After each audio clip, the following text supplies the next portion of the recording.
Bismillahirrahmanirrahim. Assalamualaikum warahmatullahi wabarakatuh.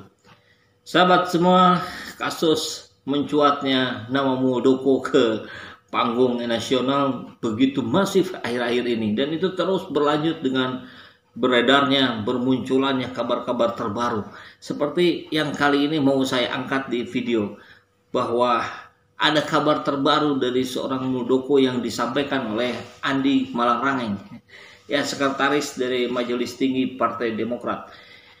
Ini nampaknya kembali muncul ke panggung nasional setelah beberapa tahun ke belakang. Nampaknya sih tenggelam, ya, tidak pernah kita dengar kabar dari Andi Malarangeng ini. Dan nampaknya kali ini diberi tugas khusus oleh SBY untuk mengcounter, bahkan untuk menyerang balik, barangkali begitu, ya. Karena ini menjadi sebuah pertempuran baru, arena baru di mana seorang SBY kembali diuji kapasitas dan kapabilitasnya sebagai pemimpin di Indonesia. Ya, bagaimana tidak hebat menjadi pemimpin di Indonesia tanpa gejolak yang berarti. Ya, ini berbeda dengan Jokowi yang di periode 1 saja goncangannya cukup keras, apalagi di periode kedua kali ini. Berbeda dengan SBY yang di 2 periode tersebut relatif tidak terlalu tinggi dinamika yang terjadi seperti hari ini. Maka tentu kepiawaian beliau menjadi seorang ahli politik, ahli strategi, tentu karena juga berasal dari militer, maka itu menjadi sebuah referensi utama dari gerakan-gerakan yang terjadi di Demokrat.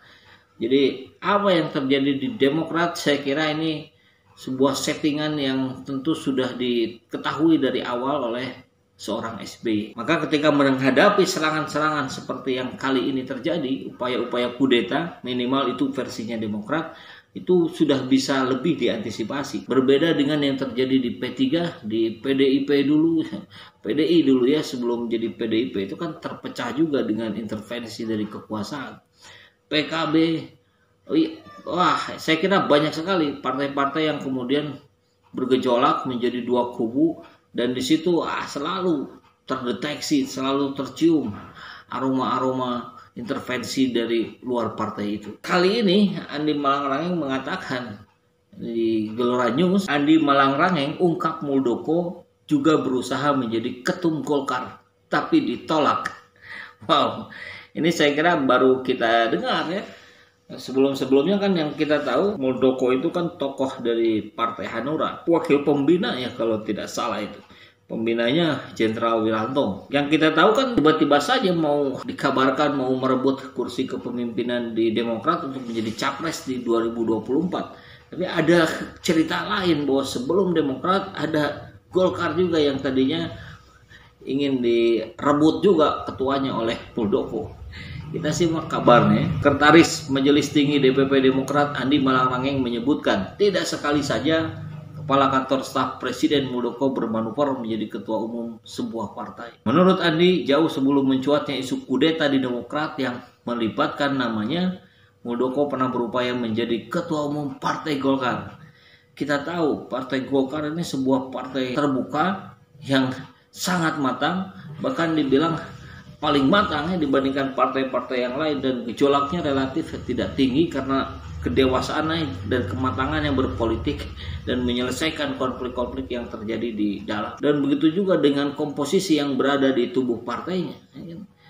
Mirip-mirip juga dengan PKS, ya. Tidak ada kubu klan, tidak ada klan keluarga yang menguasai. Kalau PDIP kita tahu keluarga Megawati, ya. Kalau Gerindra jelas itu kekuasaan di keluarganya Prabowo. Kembali ke soal Golkar tadi, luar biasa kalau berupaya merebut kursi kepemimpinan di Golkar, atau maju lah, ya, jangan merebut, istilahnya kurang enak. Jadi sangat mungkin itu gagal, ya, karena kita tahu Golkar sangat cair situasinya, berbagai kubu ada di situ. Ada kubu Abu Rizal Bakri, ada kubu Yusuf Kala, masih banyak juga kubu-kubu lainnya. Kalimatnya saya cuplik. Kawan itu juga berusaha masuk jadi ketua umum Golkar, tetapi ditolak. Ini kata Andi dalam diskusi virtual bertema Partai Demokrat masih memikat 1-6 Februari lalu. Andi melanjutkan, mantan Panglima TNI itu juga pernah ingin menjadi ketua umum Partai Persatuan Pembangunan. Jadi selain Golkar, P3 juga luar biasa ini. Seperti upaya di Golkar, Muldoko juga gagal menjadi orang nomor 1 di P3. Luar biasa ini kegigihannya ya. Ini kalau benar, ini kan masih satu versi saja dari Andi Malarangeng. Kita harus dengar juga nanti klarifikasi dari Muldoko langsung. P3 kemarin mau masuk lagi juga, tetapi nggak ada celah masuknya, kata dia. Setelah gagal di 2 partai, kata Andi, Muldoko mencari celah di Demokrat. Dia berupaya menjadi ketua umum dengan cara kudeta. Ya, ini saya kira kabar yang cukup mengejutkan dan kemudian bisa memberikan kita makna yang berbeda dari sebelumnya ketika kita melihat pergerakan dari seorang Muldoko yang kita tahu secara partai politik juga tidak moncer, tidak kelihatan ya kan. Beliau naik menjadi ketua kepala KSP itu juga kan bukan karena sosok beliau sebelumnya di Hanura, minimal publik melihatnya begitu. Ini kali ketiga yang terjadi, anggaplah asumsinya benar seperti itu. Yang terakhir Demokrat, sebelumnya Golkar, sebelumnya lagi P3 atau P3 dulu baru Golkar, baru kemudian Demokrat, maka ini tentu tidak akan masuk di kepala kita, di logika kita kalau ini hanya yang bermain sesosok Muldoko saja. Satu orang Muldoko, nggak ada, nggak bisa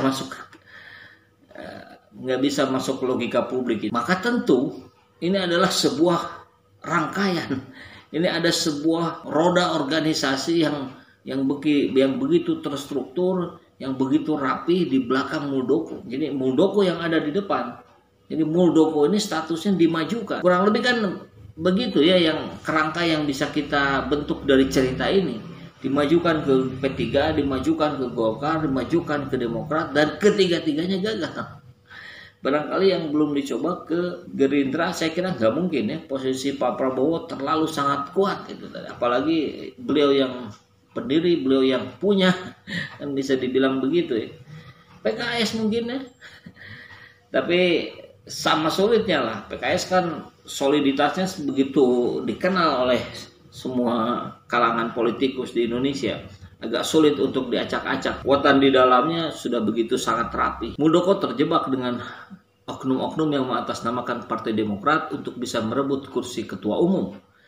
Namun faktanya kader tidak menginginkan Muldoko sebagai pemimpin di Demokrat. Nah, kawan satu ini, ya, Muldoko maksudnya, itu rupanya sudah pengen sekali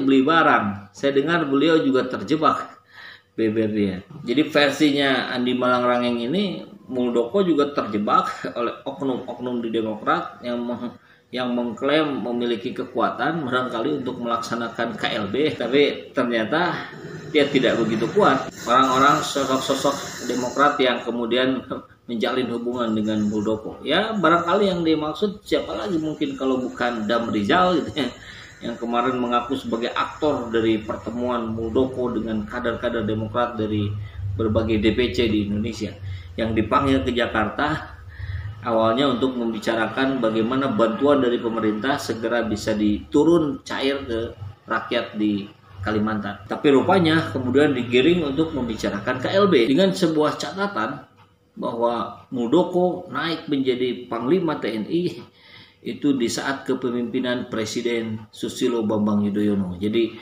Muldoko yang melantiknya adalah SBY. Maka di publik kemudian ramai istilah air susu dibalas air tuba. Pak SBY memberikan air susu, Pak Muldoko membalas dengan air tuba. Tentu ini untuk kita-kita semua rakyat jelata harus menjadi pelajaran berharga, pelajaran penting.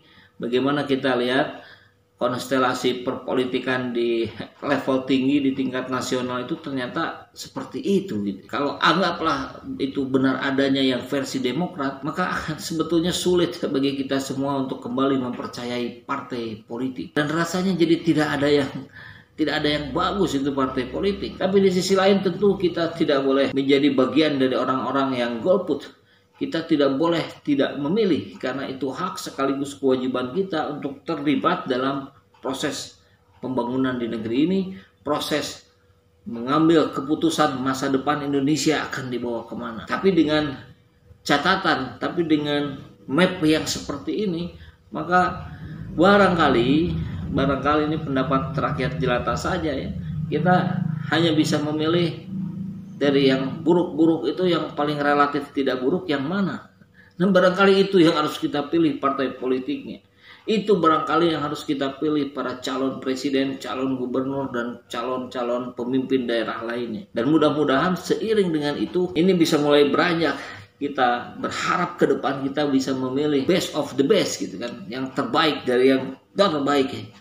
Yang baik-baik semuanya, kemudian kita pilih yang terbaiknya. Nah harapannya tentu Indonesia akan masuk pada situasi di zaman yang seperti itu. Dan tentu itu baru bisa terjadi ketika kita berpartisipasi aktif menjadi bagian yang membaikkan negeri ini.